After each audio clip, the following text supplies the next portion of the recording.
Sahabat Fresh Juice, sesaat lagi kita akan mendengarkan Fresh Juice Senin 26 Mei 2025 bersama Ibu Ivon dan Bapak Yopi Taroreh dari Jakarta. Selamat mendengarkan.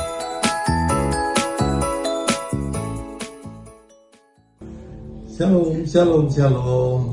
Jumpa kembali kita.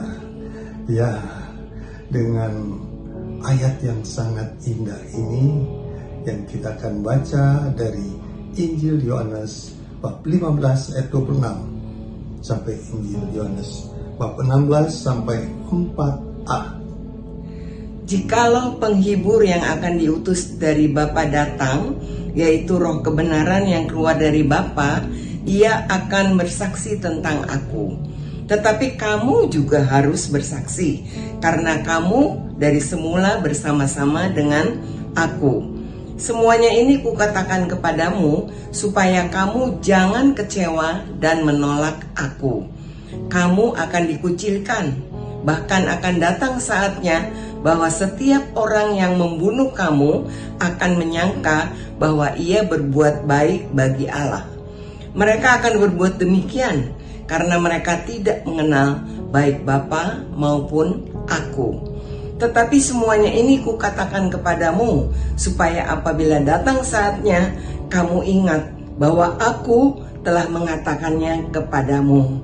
Demikianlah sabda Tuhan. Terpujilah Kristus. Nah, kita buka dengan doa dulu. Dalam nama Bapa dan Putra dan Roh Kudus, amin. Terima kasih Tuhan, Engkau beri kami kekuatan, kesempatan, dan sukacita untuk dapat menerima sabda-Mu. Terima kasih Tuhan, bukakan mata hati kami, supaya kami dapat menerimanya dan mencerna sesuai kehendak-Mu. Terima kasih Tuhan, amin.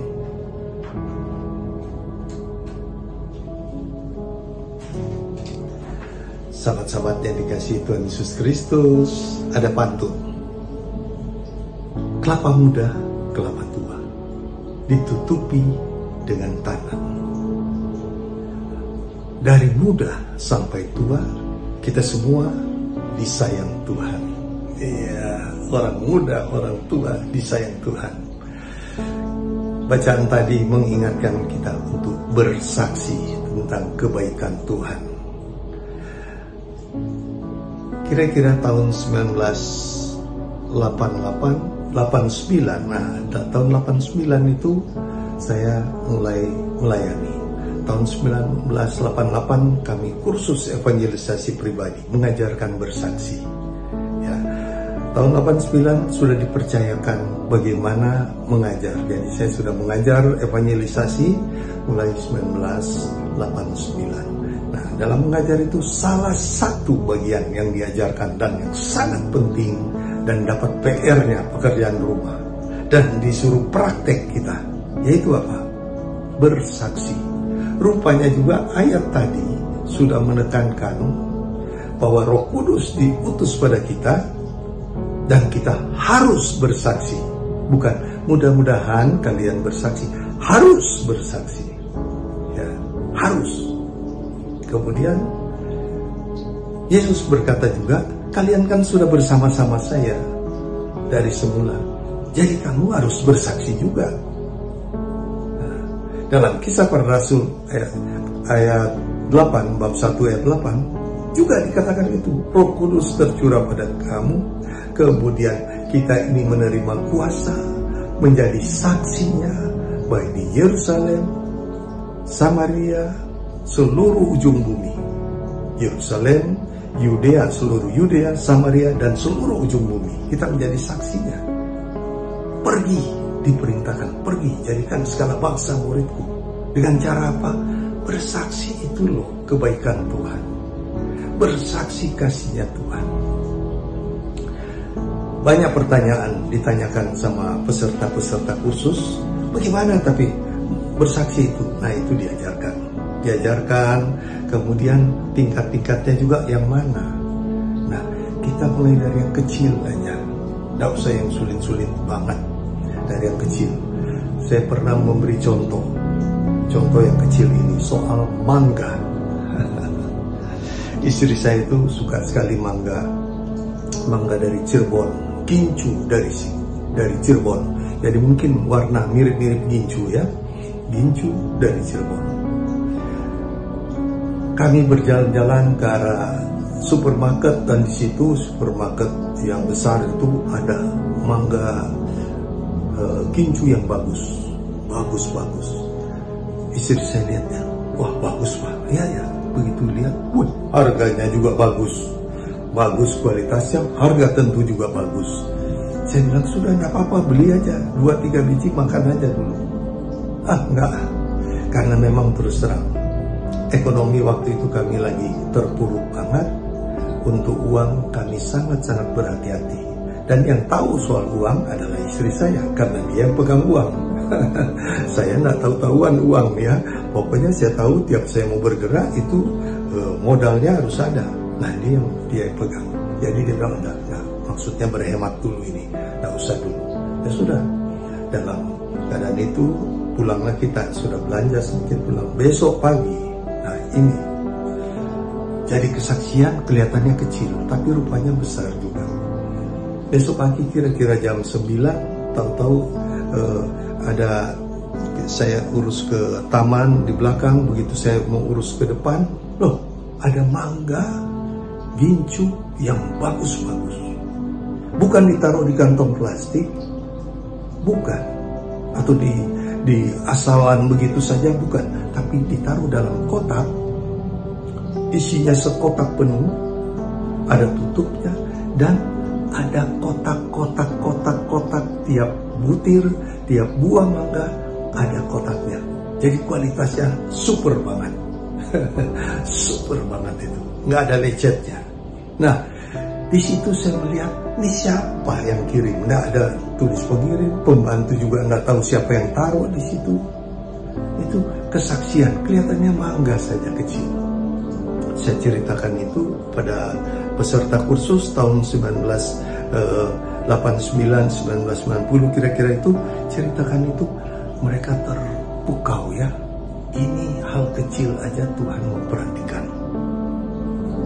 Ya, begitu ditanya, mungkin juga Anda dan saya kalau ke gereja dan sebagainya, renungan-renungan, begitu ditanya Injil apa tadi dibaca, perikopnya di mana dibaca, aduh nggak tahu. Tapi begitu ditanya, yang saya ingat sih mangga. Yang diingat sharing imannya, betapa Tuhan memelihara, berkati, dan kita bisa menikmati berkatnya. Janjinya ya dan amin. Aku memelihara engkau, jangan khawatir apa yang kau makan, minum, dan pakai. Jadi rupanya Tuhan menggenapi, mulai dari hal kecil aja bisa demikian. Sampai sekarang sudah berapa puluh tahun, saya juga nggak tahu siapa yang kirim itu. Mau terima kasih sama siapa nggak tahu, yang pasti kepada Tuhan. Nah,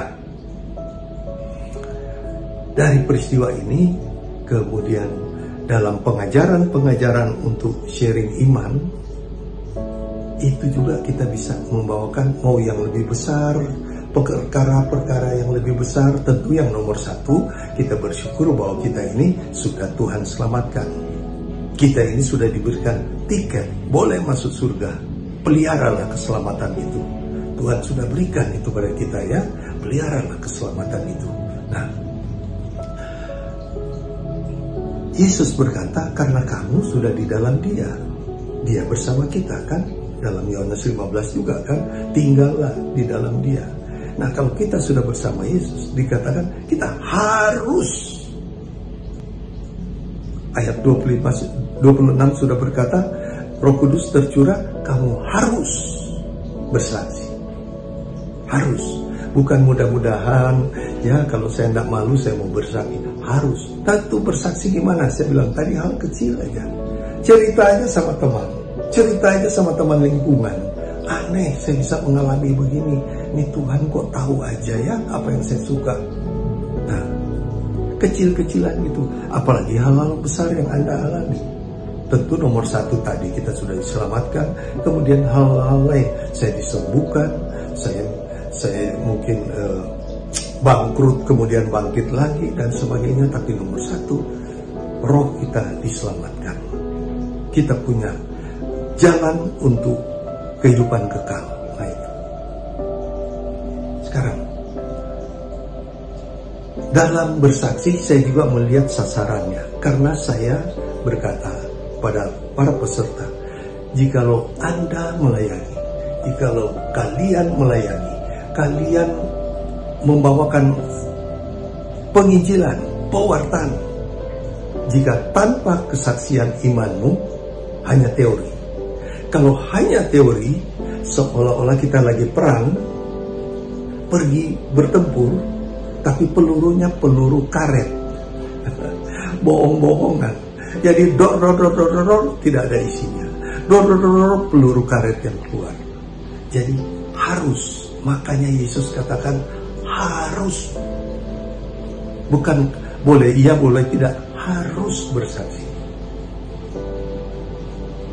Anda lihat kalau ada kebangunan rohani Katolik dan sebagainya, pasti ada juga kesaksian-kesaksian iman masuk. Kalau hanya teori, perang tanpa peluru, perang peluru karet, kurang, nggak mengena, kena juga tapi mental lagi. Tapi kalau ada kesaksian, begitu tanya, renungannya tadi apa? Oh, mangga. Mangga itu akhirnya ditarik ke belakang, baru tahu bagaimana Tuhan itu sangat baik memelihara kita. Misalnya juga saya beri kesaksian, bagaimana kebutuhan Tuhan memelihara. Bisa juga suatu saat istri saya mesti ke luar negeri, sudah janji semua untuk operasi jantung bypass. Kami sedang terpuruk, dana belum cukup, ada orang memaksakan. Pokoknya Ivon tuh harus segera, memang dokter sudah bilang begitu, jadi dia tahu juga dan harus, sehingga dia kirimkan dana yang cukup besar untuk kami berangkat. Tapi sebelum berangkat itu kami doa terus. Kami ada satu bidang tanah cukup besar, 5.500 meter, tapi belum laku-laku, padahal di dalam real estate. Ya, di dalam real estate kok susah banget laku, udah 15 tahun lebih mungkin. Sampai jalan ke situ saya sudah lupa, karena harus lewat daerah Bekasi situ. Sudah nggak pernah kami lihat lagi, karena sudah terlalu sering masuk iklan nggak laku-laku. Nah, bagaimana Tuhan turun tangan? Sebelum berangkat untuk berobat di luar negeri, ada orang telepon dan singkat cerita itu terjual. Kami datang ke notaris, saya bertanya, dan sebelum datang juga saya sudah tanya siapa pembelinya. Rupanya seseorang narapidana, dia ada di penjara. Bayangkan orang di penjara dan tidak pernah lihat tanda itu, mau beli tanah saya. Dari mana kalau bukan Tuhan yang suruh? Dari mana? Itu luar biasa ya. Tuhan yang tarik, tentu dia suruh beli tanah itu. Saya tanya pada notaris kenal dia? Saya kenal, katanya. Terus dia buat apa? Tidak lihat tapi mau beli. Oh, dia mau sumbangkan untuk gereja. Rupanya orang yang di penjara juga masih mau menyumbang untuk gereja. Nah, singkat cerita, saya minta ceknya saya cairkan dulu, baru balik ke kantor notaris, baru itu diteken selesai. Karena saya tidak berani, hanya dengan cek itu masuk di bank langsung, kemudian masuk di rekening saya, itu saya tidak berani. Kenapa? Nanti kalau dia kosong, mau urus sama siapa? Orangnya aja di penjara. Nah, lihat bagaimana Tuhan bekerja. Dia tarik itu dan dananya beres semua. Besoknya saya berangkat. Jadi sehari sebelumnya sudah cair semua, saya berangkat. Uang dari teman itu kembali tidak jadi pakai, karena Tuhan sudah menyiapkan. Ingat, ini suatu kesaksian kecil juga. Tapi kalau kita bagikan pada orang, orang tentu akan, kok bisa begitu ya? Saya juga bilang, saya juga nggak tahu bisa begitu. Yang saya tahu, Tuhan kita itu Allah yang ajaib. Dia yang punya kuasa. Dia bisa tarik kuping orang beli tanah itu.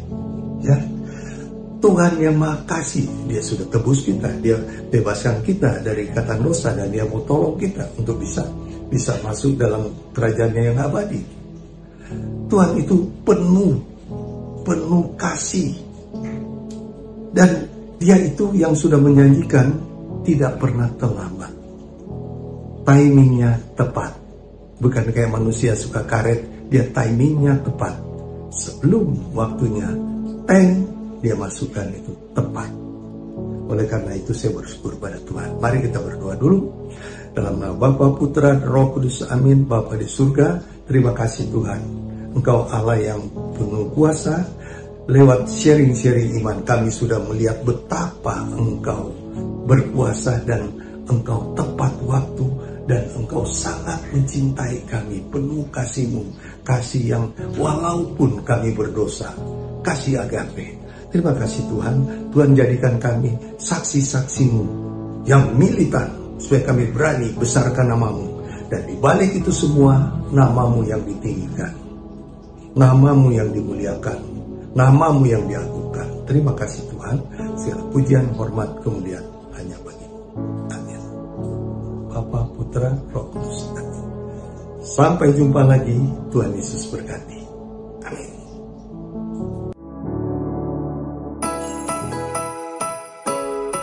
Sahabat Fresh Juice, kita baru saja mendengarkan Fresh Juice Senin 26 Mei 2025.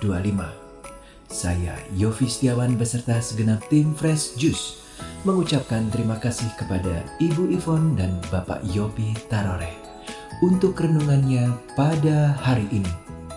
Sampai berjumpa kembali dalam Fresh Juice edisi selanjutnya. Tetap semangat, jaga kesehatan, dan salam Fresh Juice.